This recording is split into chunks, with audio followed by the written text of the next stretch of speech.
আসসালামু আলাইকুম। আমি স্বপ্না, আয়ানের মম। চলে এলাম আরেকটা নতুন ভিডিও নিয়ে।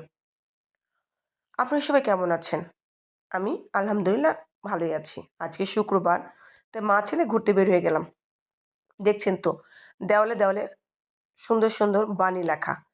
৫ই আগস্টের পরে প্রতিটা দেওয়ালে দেওয়ালে ছাত্ররা নিজের উদ্যোগে এই সুন্দর সুন্দর লেখাগুলো লিখতেছে।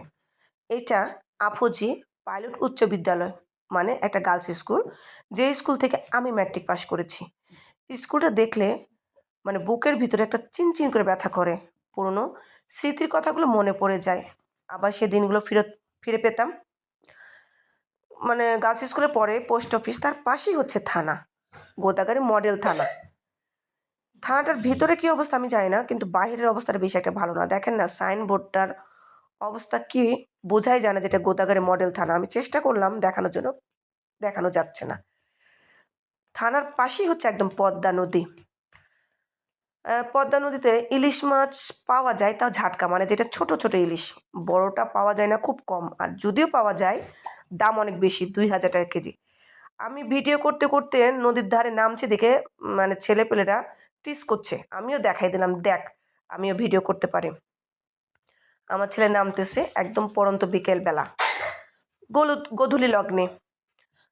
সূর্যটা একদম ডুবা ডুবা ভাব, ভালোই লাগতেছে। আমার ছেলে অনেক মজা করতেছে, আমারও অনেক ভালো লাগতেছে। অনেক দিন পরে আমি নদীর পাড়ে আসলাম। আমার ছেলে প্রায় প্রায় বলে, মা চলো না নদীর পাড়ে যাই, মা চলো না নদীর পাড়ে যাই।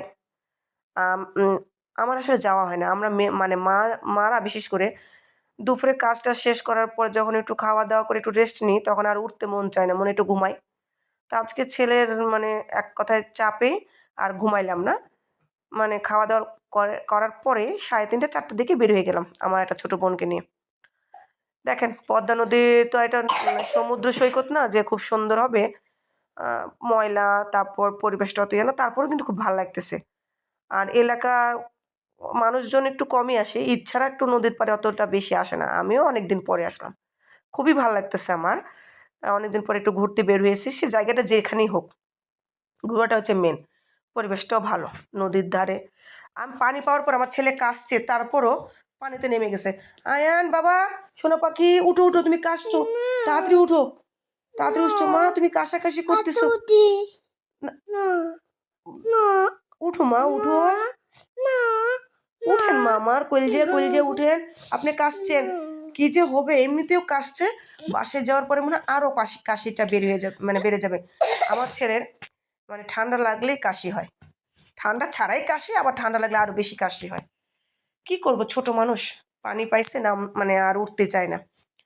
তো যাক, দেখেন সূর্যটা একদম মানে ডুবা ডুবা ভাব, মানে একদম মানে শেষ সময়, মানে সূর্যটা আর কিছুক্ষণের মধ্যে ডুবে যাবে। আমাদের জীবনটা, মানুষের জীবনটা মনে এমনই, মানে এই আলো দিই, আবার এই মানে অন্ধকার ডুবে যাচ্ছে। মানে কখন যে মানে আমরা চলে যাব আল্লাহর কাছে, এই সূর্যের মতো দেখা না, দুম করে ডুবে যাচ্ছে। দেখছি আমি, কিন্তু দেখতে দেখতে আশ্চর্য হয়ে গেলাম। আমার সামনে সূর্যটা ঠিক সুন্দর, তারপরে মানে একদম নিচে। আমরা জীবনটা এরকম। আল্লাহ।